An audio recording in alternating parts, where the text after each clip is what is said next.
Nah 17, Tom, Ya. ternyata di Kemang, Jakarta Selatan itu ada museum unik loh. Kamu pernah dengar nggak? Belum pernah dengar sih, Zi. Memangnya ada keunikan apa saja di sana? Nah di sana itu selain menyimpan ribuan benda antik dan bersejarah dari berbagai negara, Ya. museum ini letaknya ada di tengah kebun. Jadi pengunjungnya itu seolah-olah diajak bertamu ke sebuah rumah. Menarik juga ya. Ini informasinya.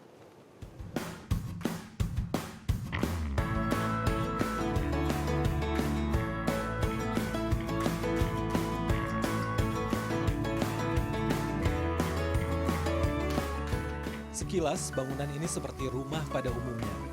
Namun siapa sangka, tempat ini adalah museum yang menyimpan ribuan benda antik kental dengan nilai sejarah. Nih Pak, mau masuk museum yang jam 9.45. Berada di kawasan Kemang, Jakarta Selatan, museum unik berarsitektur Jawa ini berdiri di tengah kebun seluas 3,5 hektar. Untuk masuk ke dalam museum ini, semua pengunjung diwajibkan menggunakan sandal yang telah disiapkan pihak museum. Hal ini agar mengurangi kontaminasi mikroba atau bakteri yang bisa merusak benda-benda koleksi.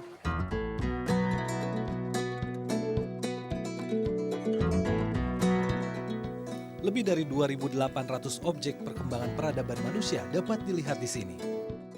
Ada miniatur buah yang terbuat dari gading, beratnya tak sampai 1 gram. Ada mangkuk dengan glasir biru.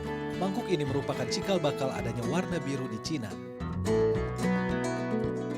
Nah, arca Ganesha ini produk peradaban abad ke-8. Tingginya 170 cm dan dipahat di Jawa Tengah.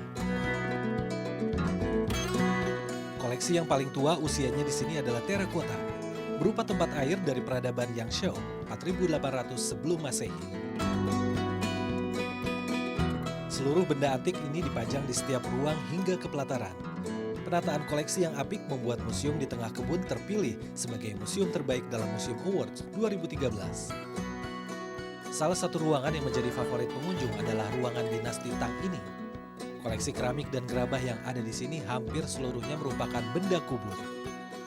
Tempat abu jenazah yang berukuran 60 cm ini mulai dibuat pada abad ke-10 dan hanya digunakan untuk kalangan raja dan bangsawan pada masa dinasti Song.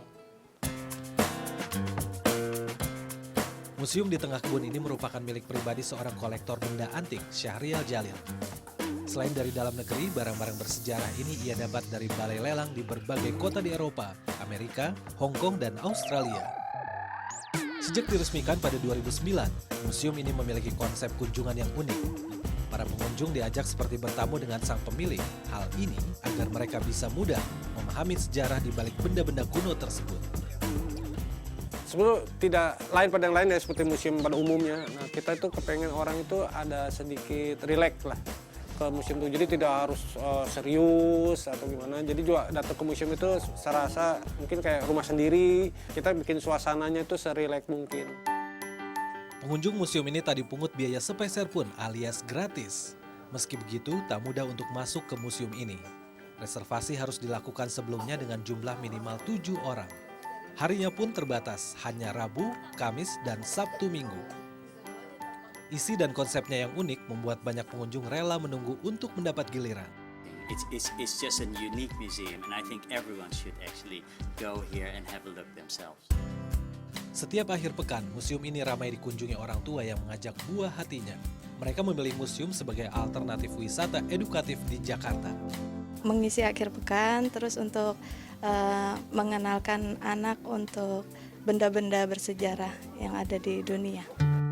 Selain berbagai koleksi yang bernilai sejarah tinggi, beberapa material bangunan museum ini juga berasal dari material bersejarah. Seperti batu bata yang didapatkan dari pembongkaran bangunan VOC yang berusia 400 tahun.